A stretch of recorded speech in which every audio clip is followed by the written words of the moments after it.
हाँ जी, तो हिस्ट्री में पहली बार हुआ है, हिस्ट्री क्रिएट हो गई है कि अफ़गानिस्तान ने जो है वो इंडिया को हरा दिया है T20 में। तो ये एक बहुत ही बड़ी बात है अफ़गानिस्तान के लिए और इंडिया के लिए भी, जो कि इतना ऊपर उठते हैं। और अफ़गानिस्तान तो बिल्कुल इंडिया कहता है वो उसके अमल करती है उसके ऊपर।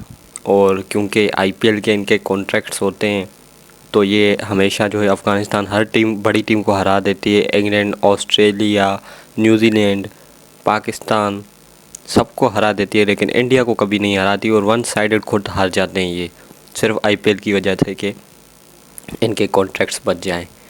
राशिद खान ऐसे करता है, मुजीब, गुरबाज, ये इंडिया के सामने बिल्कुल जो है वो धीमे बन जाते हैं। लेकिन रात जो खेले हैं इनके इमर्जिंग प्लेयर, क्योंकि उनका तो IPL में कोई कॉन्ट्रैक्ट है नहीं, वो खेल नहीं सकते, उनकी अपनी टीम में जगह मुश्किल से बने।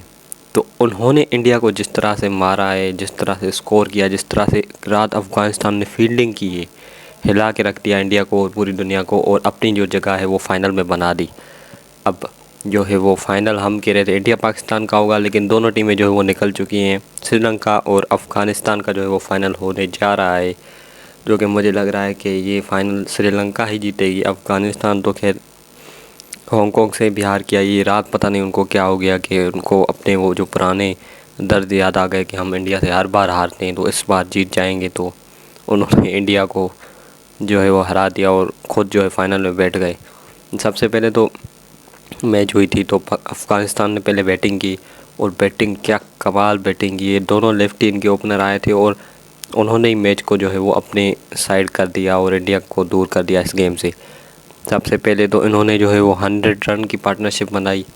11 ओवरों में ये 100 करके बैठे थे और कोई विकेट नहीं थी अफ़गानिस्तान की। तो इससे लग रहा है कि इनकी पोजीशन मतलब गेम में ये आ गए थे। फिर उसके बाद कोई आउट हुआ है तो फिर करीम जन्नत आया है, वो तो इनकी इंटरनेशनल टीम का प्लेयर है, वो इधर आया है, उसने भी अच्छा खेला। तो मिला जुला के इन्होंने 207 रन का जो है वो इंडिया को टारगेट दिया। और अफ़गानिस्तान का एक ओपनर सादिक का नाम था, पता नहीं क्या, उसने 80+ या 90 स्कोर किया है। ज़बरदस्त इनिंग खेली, छक्के पे छक्के मार रहा था, स्पिनर को छक्के मार रहा था, फास्ट बॉलर को छक्के मार रहा था, किसी को नहीं छोड़ रहा था। तो उसके बाद जब इंडिया आई बैटिंग करने, तो इंडिया के जो दोनों ओपनर थे अच्छे टोन में लगे, ख़ास तौर पे अभिषेक शर्मा। मुझे पता था कि ये बंदा ख़तरनाक है, क्योंकि मैंने इसको IPL में देखा है।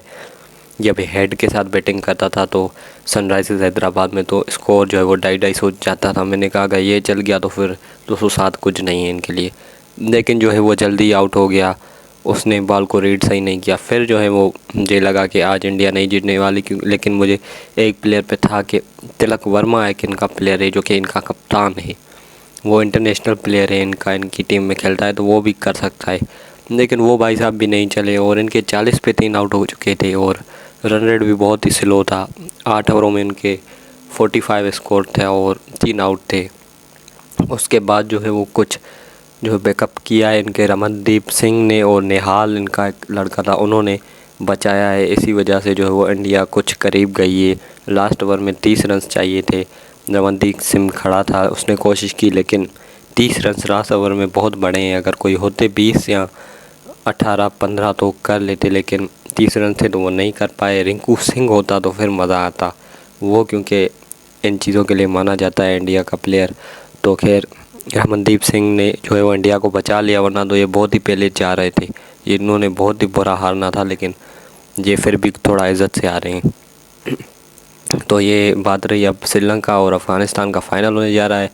मुझे तो लग रहा है कि श्रीलंका जीतेगी, और बाकी टेस्ट हो रही हैं। एक पाकिस्तान वर्सेस इंग्लैंड की हो रही है और इंडिया वर्सेस न्यूजीलैंड की हो रही है। पाकिस्तान वर्सेस इंग्लैंड में जो है वो पाकिस्तान जीत रहा है, बिल्कुल अभी जीतने वाला है, आधे घंटे में जीत ही जाएगा।